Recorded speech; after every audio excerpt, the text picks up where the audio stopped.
ang kamaturan ng ang kinabuhi.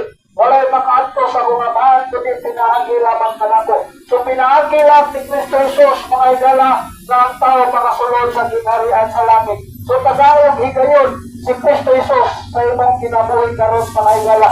Kaya siya lamang ang dalan, ang kamaturan ng ang kinabuhi, mga igala. So sa pagpadayon, mga igala, akong ipaambit sa ninyo ang the 5-pack supply, ang 5 na kamaturan sa kinabuhi, mga igala.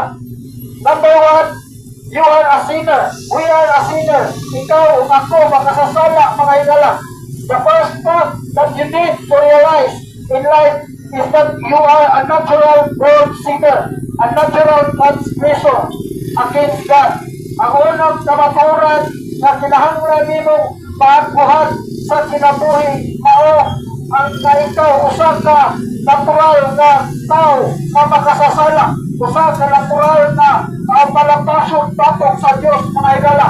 The Bible says in Romans 3:10, no one is a righteous, no not one. Walay tao nga matarong, wala bisan usa. So nga nung nagsulti man ang Biblia, mga igala, na walay tao nga matarong, wala bisan usa, tungkol kay ang tao man, mga igala, makasala sa bisan unsa nga paagi. Pwede siya makasala sa iyang kibati, pwede siya makasala sa iyang panghuna-huna, pwede siya makasala sa iyang pagtanaw, pwede siya makasala sa iyang pagsulti, pwede siya makasala sa iyang pagbuhat. So sa bisan unsa nga paagi, mga igala, ang tao makasala gayon. That's why the Bible says in Romans 3:23, for all have sinned and come short of the glory of God. Kaya ang tanan nakasala ug naikabsat sa himaya sa Dios. Ug ang bayad sa sala, mga igala, mao ang kamatayon. Kamatayon kani siya ngadto sa linaw nga kalayo, ngadto sa impierno. Ang imong dalan, ang imong lawas, mga igala, mubalik sa yuta. Kaya gikan ka sa yuta, mubalik ka sa yuta.